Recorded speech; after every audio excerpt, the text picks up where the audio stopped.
Queridos irmãos e irmãs no Ideal Espírita, é com o coração transbordando de alegria e de gratidão que eu saúdo a todos e a todas. Boa noite. Boa noite. Sejam todos bem-vindos, sintam-se todos abraçados, acolhidos. Que cada um de nós nessa noite possa receber, segundo a nossa real necessidade, aquilo que nem mesmo se faz necessário verbalizar, pois o nosso anjo guardião conhece as nossas necessidades.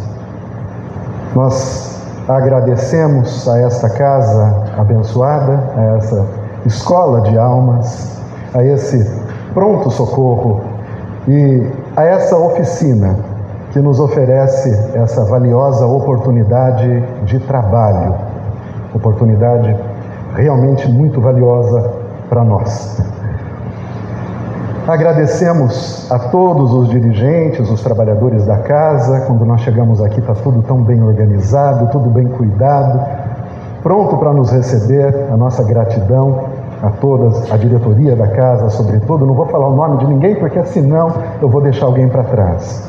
E agradecemos, sobretudo, a eles que a maioria de nós não pode ver com os olhos, os benfeitores espirituais, a esses benevolentes missionários da luz, que neste momento aqui estão conosco e de mãos levantadas rogam por cada um de nós, que possamos estabelecer sintonia com esses irmãos nesses instantes que se seguirão. 2024 chegou, finalmente. Eu acho que não há quem nós não encontremos e que não tenha o mesmo discurso, né? Que não diga, poxa vida, o tempo está passando muito rápido, o ano passa muito rápido, os meses passam que a gente nem vê, já estamos chegando em fevereiro, mas 2024 chegou. E chegou trazendo novidades, né? Todo final de ano nós nos enchemos de esperança, nos renovamos a nossa fé, a nossa confiança no futuro, enchemos o pulmão e partimos para nossa caminhada, não é mesmo? Todos os anos a gente não faz isso. Mas uma coisa que é necessário refletirmos: o que muda verdadeiramente quando amanhece o dia primeiro?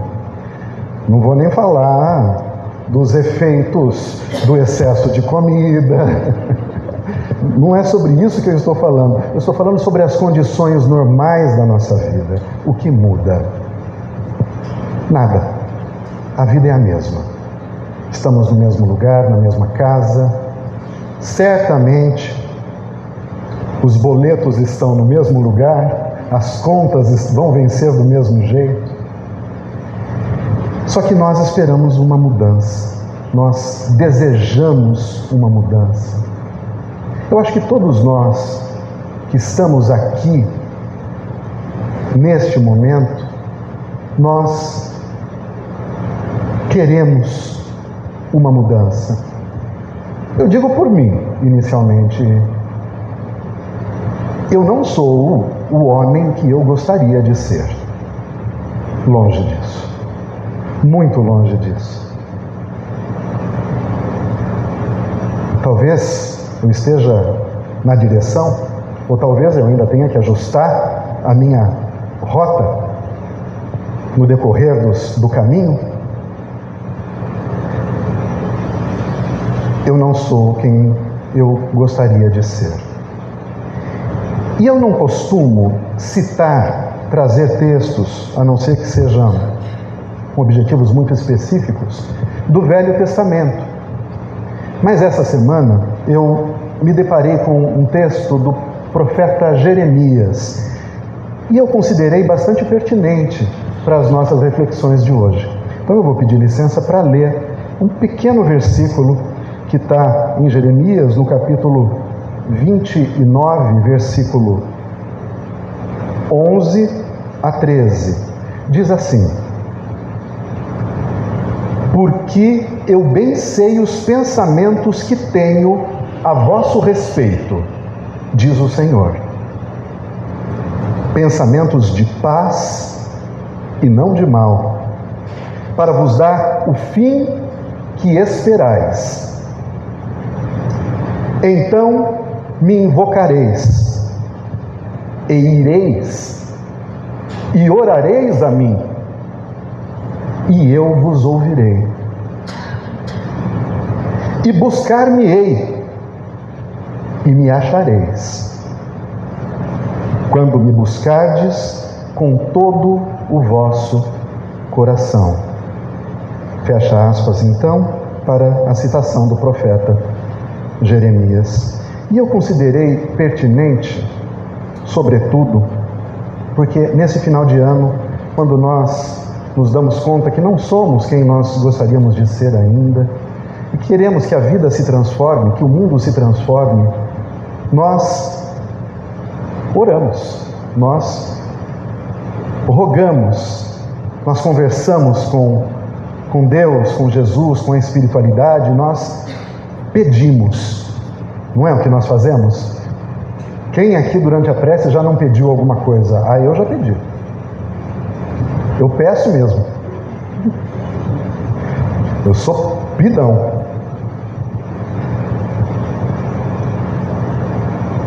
Mas esse texto me chamou a atenção porque ele diz o seguinte: porque o Senhor tem pensamentos sobre mim, está dizendo. É difícil para a gente pensar em Deus, porque o texto fala em Deus. Mas vamos nós, espíritas, nos limitar à figura de Jesus. Porque assim, Deus para a gente ainda é muito abstrato. Deus é uma inteligência. É difícil para a gente entender o que seria uma inteligência. Quando Kardec tenta se aprofundar um pouco mais sobre o espírito, ele pergunta como seria o espírito sem um perispírito. O espírito de verdade diz que é semelhante a uma chama, talvez, o que mais poderia se aproximar de uma descrição. Então, o que seria Deus? Deus não é essa figura humana, antropomórfica. Jesus é. Então é mais fácil para a gente pensar em Jesus. Jesus é o nosso modelo. Porque quando eu disse que nós não somos aquilo que nós gostaríamos de ser, aliás, eu falei de mim, tá? Que eu não sou aquilo que eu gostaria de ser. Então, o que eu gostaria de ser? Ou quem eu gostaria de ser? Kardec também pergunta: qual modelo a gente pode tomar como base para saber que caminho seguir? E a resposta do Espírito de Verdade a Kardec é Jesus. Jesus, então, é o nosso modelo. Nós olhamos para Jesus e procuramos, num primeiro momento, imitá-lo. Racionalmente, pensando o que Jesus faria diante dessa situação. Se fosse Jesus que estivesse diante desse problema, diante dessa ofensa, diante dessa dificuldade, como ele agiria? E nós procuramos, num primeiro momento, imitá-lo, porque não é natural ainda da gente. Nós ainda estamos, como eu disse para o seu Manuel há pouco, eu disse que eu estou em obras. Eu estou em obras, estou em reforma. E quando a gente, quem aqui já fez obra sabe o que acontece quando a gente faz uma obra em casa, né? Você vai trocar uma pia de lugar, sai uma caçamba de entulho. Eu não sei como que é isso. E a gente também, quando a gente está em obras, a gente gera perturbações para quem está do nosso lado, para quem caminha com a gente. Nós vivemos em perturbação por conta das escolhas que nós fazemos. E aí nós julgamos conhecer o que precisamos. A gente acha que sabe o que a gente precisa.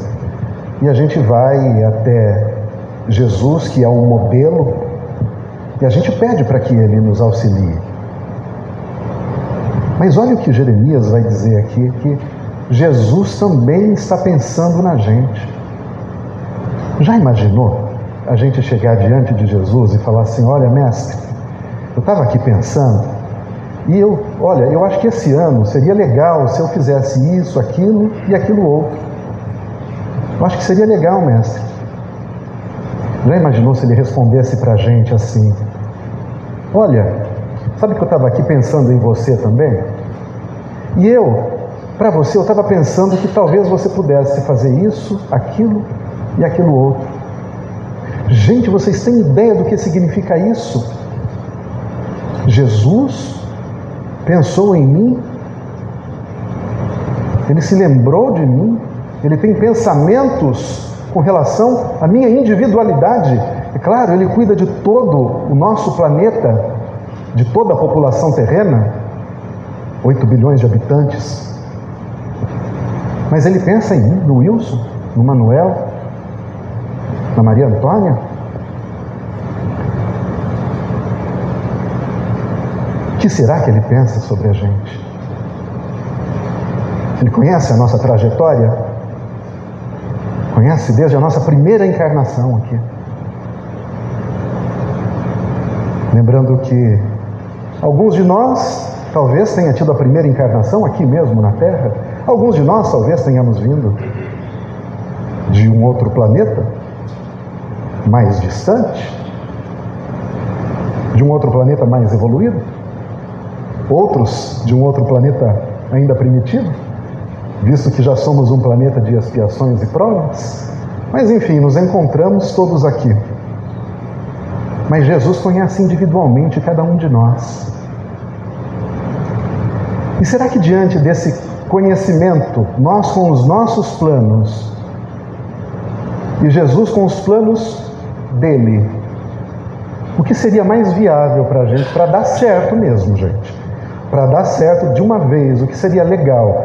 Que o nosso plano se realizasse, ou que se realizasse o plano de Jesus? Antes de vocês responderem, só falar um pouquinho sobre Jesus rapidamente. Lacordaire, na revista Espírita, um espírito, vai dizer para Kardec que os espíritos que alcançam o grau de evolução que Jesus alcançou podem ser chamados de Cristos, os ungidos. Ele diz que podem ser chamados, não que devam ou que são chamados, mas para nós podemos chamá-los de Cristos. Jesus não é o único espírito crístico nesse estado, existem muitos outros. Quando o nosso planeta foi formado, na obra Evolução a Caminho da Luz, Emmanuel conta que esses espíritos, em situação elevadíssima, esses Cristos planetários, interplanetários, se reuniram aqui, antes da Terra se formar. Fizeram uma reunião entre eles. Nessa reunião, Jesus fazia parte, era um deles, ou seja, existiam muitos outros. E essa reunião foi para discutir. O que foi discutido naquela reunião? Devia ser um assunto importante, né? A criação do nosso planeta. Discutiu-se a criação do planeta. A partir então de uma massa de energia que se separa do Sol, é moldado o nosso planeta. Há 4,5 bilhões de anos atrás, Jesus, o nosso mestre, já era um espírito perfeito, um grau de perfeição máximo que se pode alcançar, há 4,5 bilhões de anos atrás. Os espíritos que alcançam essa condição, essa elevação, segundo então Lacordaire na revista Espírita, eles podem ser considerados como infalíveis, tanto espiritualmente quanto eventualmente numa missão na Terra, porque sabemos que Jesus encarnou na Terra. Não sabemos mais nada sobre Jesus, de fato. De fato, nenhuma informação de Jesus, de onde ele veio, de que planeta, quantas encarnações ele teve antes daqui. Sabemos que ele teve pelos ensinamentos do Espiritismo, do corpo doutrinário do Espiritismo. Todos os espíritos são criados simples e ignorantes, todos os espíritos mergulham na carne, na matéria, e evoluem, é necessário a evolução na matéria. Se não fosse, a gente não reencarnava, ficava lá no plano espiritual e evoluía a partir de lá mesmo. E às vezes a gente até se pergunta, né? Mas por que tem que voltar para cá? Eu assisti Nosso Lar, André Luiz não voltou ainda, está trabalhando lá, mas vai voltar. Vai voltar, Emmanuel vai voltar, Chico vai voltar, todo mundo vai voltar novamente, aqui ou em outros planetas. É necessário. Assim também Jesus, depois da Terra ter evoluído o suficiente, em termos de clima, condições para receber um ser inteligente como nós, novamente tem uma reunião, e essa reunião é lá no Sol. Novamente esses mesmos espíritos crísticos se reúnem para decidir, dessa vez, outro assunto importante, que é o nascimento de Jesus. Chegou aquele momento em que Jesus aceita a missão de encarnar aqui na Terra para nos servir de exemplo. 2000 e tantos anos se passaram, estamos aqui falando de Jesus. Deu certo o plano dele. Jesus é um espírito infalível. E por que é importante reiterar isso? Quando nós olhamos para a sociedade, quando olhamos para o mundo, sobretudo nos dias de hoje, está muito difícil, não está? A gente olhar para os noticiários, guerra, invasão. Hoje Estados Unidos, Inglaterra bombardearam o Iêmen, a Rússia, a Ucrânia, Israel contra o Hamas, conflito na Palestina, sem contar as guerras que nunca cessaram na África e que não são notícias, mas que sempre existiram. Quando a gente olha para isso, é muito fácil a gente pensar que alguma coisa não deu certo, alguma coisa está fora do lugar. Mas não está. Porque se nós admitíssemos que algo não está no lugar, nós deveríamos admitir que Jesus falhou. O plano de Jesus falhou. O plano de Jesus não falhou. Nós estamos em processo de evolução. Novamente, repetindo, nós estamos em construção. Os espíritos que habitam aqui são espíritos em condições díspares, né? Existe um grande contraste entre os espíritos. Como eu disse, espíritos com centenas de milhares de anos, outros espíritos mais novos, mais belicosos, outros que já conquistaram virtudes mais elevadas, como a paciência. Mas por que então nós precisamos reencarnar aqui? Justamente por essas diferenças, justamente por esses contrastes. No plano espiritual, nós sempre somos atraídos e atraímos outros indivíduos semelhantes a nós, num processo de sintonia. É interessante isso, né? Nós sintonizamos e nós estamos na presença desse indivíduo. Portanto, os semelhantes ficam próximos no plano espiritual. O Allan, que brinca, eu acho engraçado que ele fala, ele diz assim: se você estiver no plano espiritual e você perceber assim, falar, gente, pessoal fofoqueiro que tem aqui, né? Pode olhar que você também é, porque você está ali no meio. Você não estaria lá se você também não fosse. Você olha para os outros e você se vê. Porque só fica perto de você aqueles que são semelhantes a você. E nem sempre isso é favorável para a nossa evolução. para a nossa transformação, nós precisamos exatamente do contraste, da opinião contrária. Eu preciso de um amigo que me fale o que eu preciso ouvir, mesmo ele sabendo que isso não vai me agradar, que eu posso ficar chateado com ele.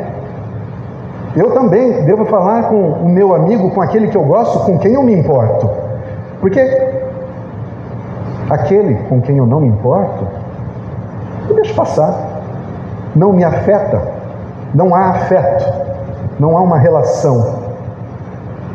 Agora, se eu me importo com ele ou com ela, e se eu acho que eu posso contribuir amorosamente, eu devo falar, eu devo ser contrário a ele.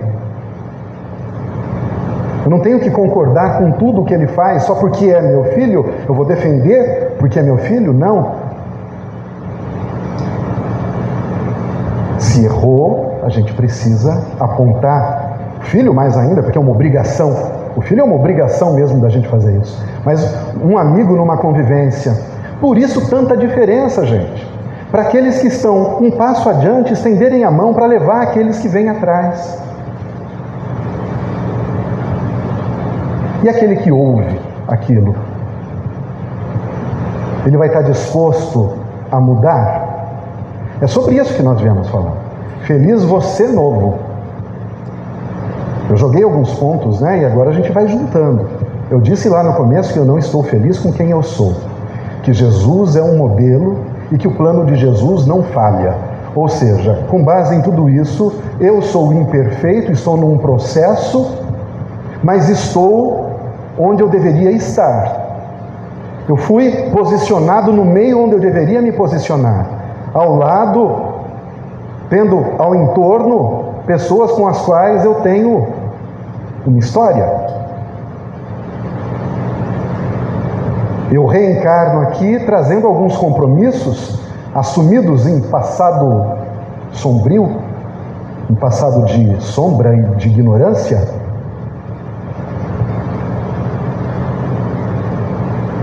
E eu preciso restabelecer essas relações com essas pessoas. Mas para isso, quando eu me apresento diante de Jesus e peço a sua ajuda, essa ajuda tem que ser no sentido que Jeremias diz aqui, e que nós acabamos de ouvir na prece cantada.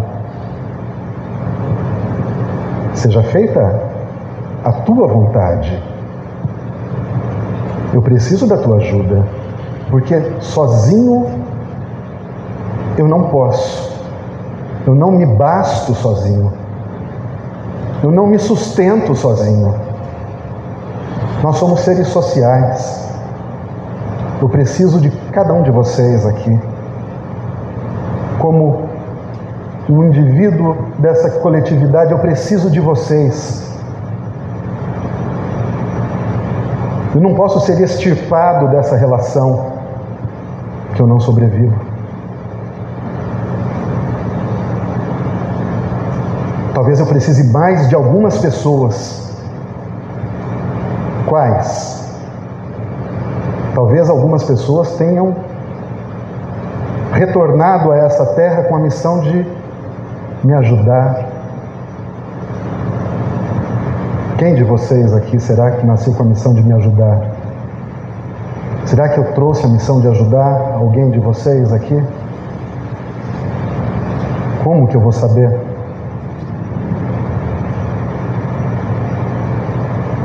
Kardec, na obra O Céu e o Inferno, na parte que ele trata das penas eternas, ele diz que quando uma pessoa erra ou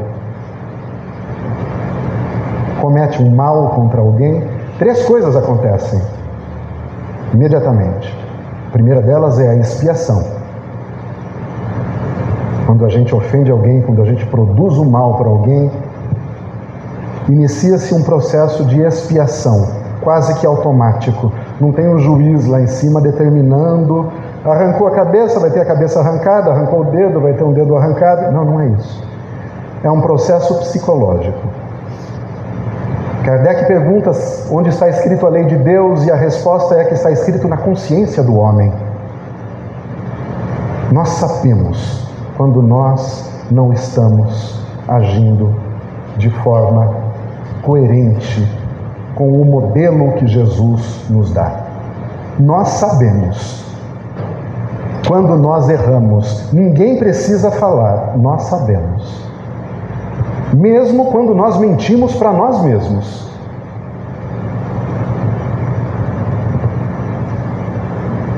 E por saber, e por gerar um conflito interno,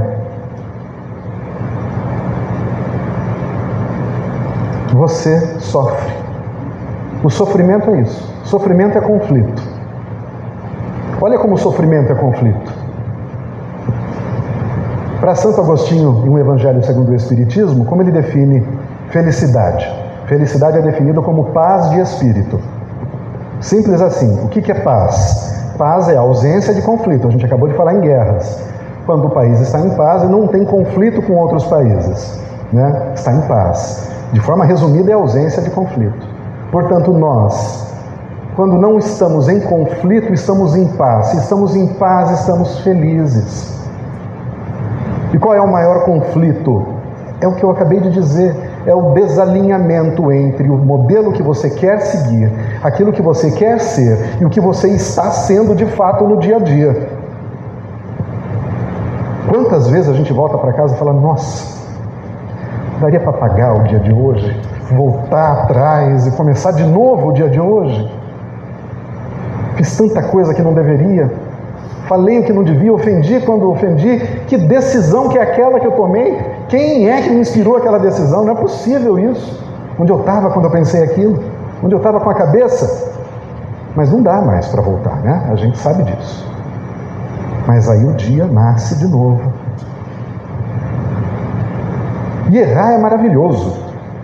Errar é maravilhoso, porque é assim que nós aprendemos. Infelizmente.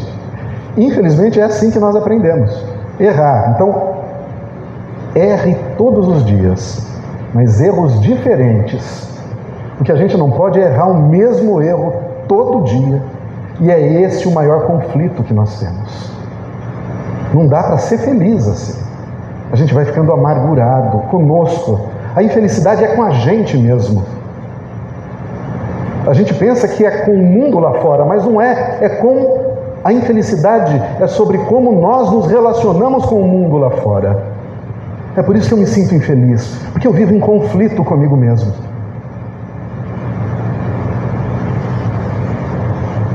Feliz você novo. Então, a gente está falando sobre a capacidade de deixar de ser o que você acha que é. Acha, para se tornar aquilo que você quer ser, que você deseja ser. Eu quero ser semelhante a Jesus. Muito ousado de minha parte. Vamos tentar ser um Chico Xavier primeiro? Vamos tentar ser um Padre Júlio Lancelotti, talvez? Já é um começo, não é? Mas o modelo é Jesus. Só que para ser Jesus eu tenho que deixar de ser quem eu sou. Mas horas, como eu posso fazer isso? Se eu invisto toda a minha energia defendendo essa personalidade, essa máscara que eu criei para me relacionar com o meio onde eu vivo. Eu gasto toda a minha energia para defender as minhas ideias, os meus conceitos, para ter razão em todas as discussões, para lacrar, como dizem hoje em dia.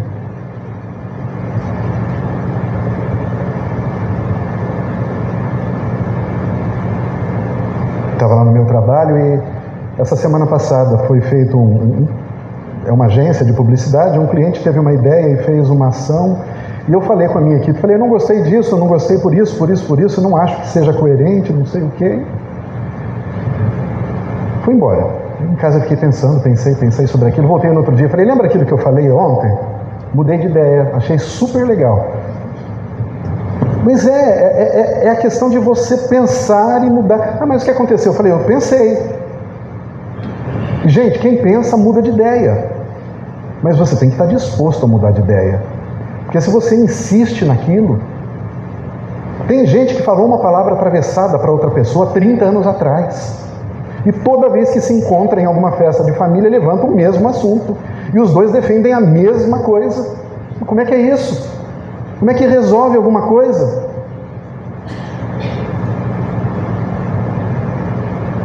Tá bom, errei. Errei mesmo, admito. Lembra? Expiação. Falei só a primeira, né? Não falei as duas. A segunda, quando uma pessoa erra, que Kardec vai falar lá no céu e no inferno, é arrependimento. Arrependimento. Então, expiação é o conflito que gera já imediatamente, a pessoa já vai vivendo infelicidades, dificuldades, problemas que vão surgindo pelo fato dela estar se relacionando em conflito. Até quando vai essa expiação? Depende. Até o arrependimento. Sincero, arrependimento sincero, verdadeiro. Eu me arrependo disso, de verdade. Está resolvido? Não. Porque Kardec fala de uma terceira coisa, que é a reparação. Reparação. Eu sofro porque eu entro em conflito quando eu erro. Eu me arrependo porque eu me conscientizo que eu realmente estava errado. E eu peço sinceramente uma oportunidade para corrigir o erro que eu cometi. E lembra que eu falei, será que eu tenho como missão ajudar alguém que está aqui? Será que alguém que está aqui tem como missão me ajudar? Sabe por quê? Porque aquele que faz o mal hoje, amanhã será o que vai estender a mão para aquele a quem ele fez mal. Aquele a quem eu prejudiquei numa existência anterior, que eu prejudiquei gravemente, que eu tirei a vida, que eu destruí a família, os bens materiais. Eu prejudiquei essa pessoa. Em algum momento no plano espiritual, eu tomei conhecimento da minha responsabilidade. Em algum momento eu alcancei a condição de perceber que eu fui o artífice daquilo, que estava em minhas mãos não ter feito, que eu estava errado. E aí eu me arrependi. E eu sofri. Até aquele momento eu sofri muito por esse mal que eu fiz. Aí naquele momento eu me arrependi e pedi a Deus uma oportunidade de ajudar essa pessoa a quem eu prejudiquei. Aí de repente aqui nessa existência eu encontro com uma pessoa em algum lugar e eu vou ter a oportunidade de estender a mão a ela e de ajudá-la, de oferecer um emprego, de oferecer ajuda, de oferecer o ombro, de conversar, de ser amigo. E assim, nessa relação que se estabelece de amor, é esse amor que encobre a multidão de pecados dessas almas no passado. Mas como a gente vai saber quem são as pessoas com as quais nós trazemos comprometimentos, com as quais nós estamos relacionados? Tem alguns indícios. Não dá para saber exatamente, tem alguns indícios. O primeiro deles é aquelas pessoas mais difíceis, aquelas pessoas mais complicadas, aquelas pessoas que te tiram do sério. É aquela lá que vai que é tua, é sua mesmo. Trabalha lá, porque ali é que você, é ali que está o cerne da questão. Você tem que trabalhar ali. É só uma dica. Mas sabe o que é bom mesmo? O bom mesmo é, se a gente não sabe quem é, vamos estender a mão para todos. Se não podemos ajudar materialmente, podemos ajudar com uma palavra, podemos ajudar com um sorriso, até com a nossa própria postura diante da vida, uma postura de gratidão, uma postura alegre. Quem que não gosta de caminhar ao lado de uma pessoa leve, grata, trabalhar ao lado de uma pessoa assim? Sejamos para os nossos companheiros instrumentos de paz. Não sejamos fardos ainda pesados, acrescentando peso ao que eles já têm que carregar. E além da nossa postura, da nossa conduta, da nossa palavra, o nosso pensamento. E esse é mais difícil. Mas o nosso pensamento, a cada instante que nós projetamos um pensamento, nós estamos construindo uma realidade espiritual. Nós estamos afetando a delicada tessitura do nosso corpo espiritual e afetando esse mundo invisível aos nossos olhos. A cada pensamento de ódio, de raiva, de descontrole, de cólera, de insatisfação, de medo, de ansiedade. Daí, a fé necessária, a confiança em Jesus, a confiança em Deus. Daí, se colocar diante de Jesus e dizer: eu acredito que tem pensamentos sobre a minha vida, sobre os meus problemas. Eu nada posso por mim mesmo, por isso me coloco em tuas mãos. Me oriente, me inspire a partir do meu anjo guardião. Me inspire para que eu possa seguir o melhor caminho. Me inspire para que eu possa aprender a amar, a aprender a aceitar as diferenças.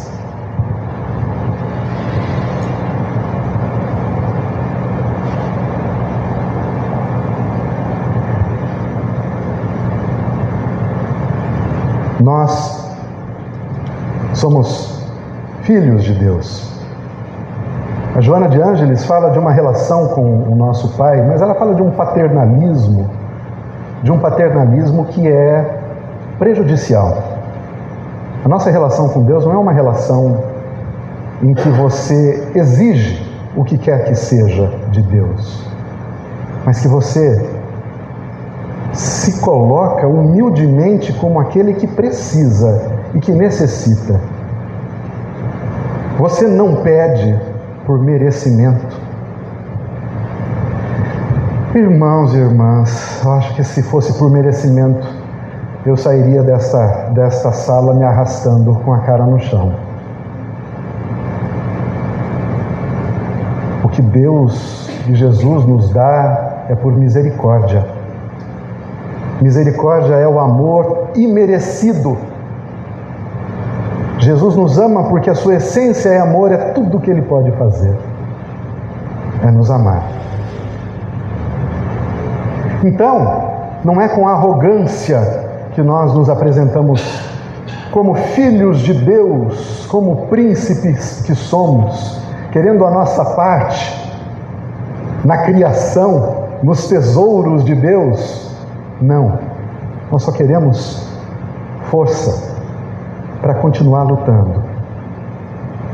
Força, sobretudo, coragem. Coragem para abrir mão de nós mesmos. Estamos cheios até a borda. Nada mais pode nos afetar. A gente precisa se esvaziar para receber essa água viva que vem do Pai. Essa água que Jesus diz à samaritana, que é a água que se você beber nunca mais sentirá sede. Mas se nós estamos com o copo cheio, então, lembrando Sócrates, tudo o que sei é que nada sei. Eu não sei nada. Estou somente aprendendo, eu estou dando o primeiro passo. Por isso eu preciso da ajuda de cada um de vocês, para que eu possa seguir no meu caminho. Eu preciso do pensamento de cada um de vocês. Eu tenho certeza que saio daqui hoje e retorno para minha casa, não mais o homem que entrou. um outro homem, porque eu levo um pouco das irradiações de cada um de vocês comigo. Isso vai em mim, me afeta, me transforma. Eu já me transformei, eu já sou um homem novo desde que eu entrei nessa casa. E cada um de vocês, homens, mulheres, crianças, também são novas pessoas desde que entraram a esta casa. Pois levam também um pouco de mim e um pouco de todos nós. Nos deixemos ser afetados, nos sensibilizemos, recebamos o que Deus tem a nos dar. Pois é como se estivéssemos mergulhados no amor de Deus e estivéssemos morrendo de sede com a boca fechada. A gente só precisa abrir a boca e beber, porque Deus irradia o tempo todo, e esse amor irradia através de nós. Todos nós somos condutores desse amor. Quando você estabelece essa relação com o Pai, com Deus, e você recebe esse amor passa por você e alcança as pessoas que estão do seu lado. E assim todos nós formamos uma corrente de energia e de amor e nos afetamos mutuamente. Por isso, em 2024, eu desejo que você seja diferente do que você foi em 2023. Ainda que você tenha sido muito bom, mas você tem que ser diferente do que você foi em 2023. E que amanhã você seja diferente do que você é hoje. Que daqui a 5 minutos você seja diferente do que você é agora. Tudo muda o tempo todo no mundo. Nós só conseguiremos evoluir a sociedade para uma sociedade de um mundo de regeneração quando todos nós estivermos dispostos a abrir mão de nós mesmos para sermos segundo o modelo que desejamos ser. Agradeço a todos. Hoje é sexta-feira, desejo um sábado abençoado, um domingo repleto de luz, que seja leve, que o calor diminua um pouco, que nós possamos aproveitar todas as oportunidades que a vida nos der, até mesmo as dificuldades, que encaremos como oportunidades, que vão nos tornar mais fortes e melhores a cada dia, e que não nos falte coragem para realinhar os nossos passos tantas vezes quantas forem necessárias, para nos levantarmos depois de uma queda, tantas vezes quanto forem necessárias, se levantar novamente, para que possamos, enfim, sermos agentes de transformação do mundo. Muito obrigado a todos e uma boa noite.